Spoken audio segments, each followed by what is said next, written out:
We live in an era of infringing judicial fascism, where the powers of the presidency and Congress are being usurped by courts.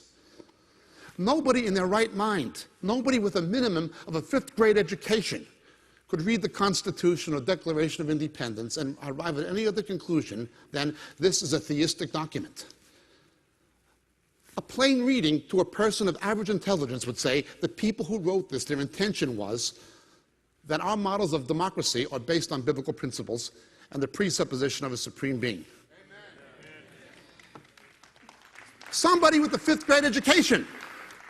But now, people who went to Harvard Law School say, no, you can't do that. It's un-American. The overwhelming majority of people in the 1960s wanted prayer in the schools. However, it was Earl Warren, a Republican appointed by a Republican president, Eisenhower. His Supreme Court outlawed it. A Republican.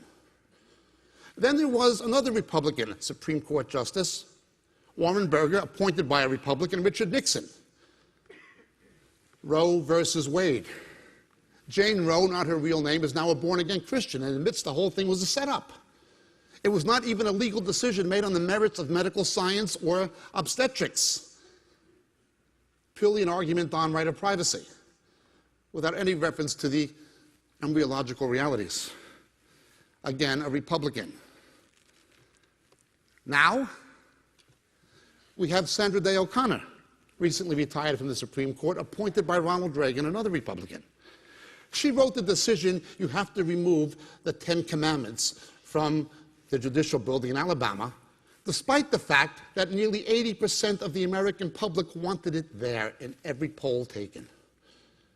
Forget about democracy, it's going.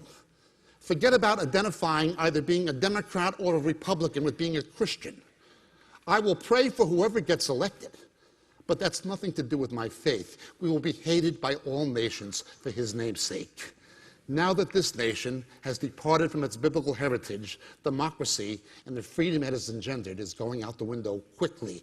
We have to realize that.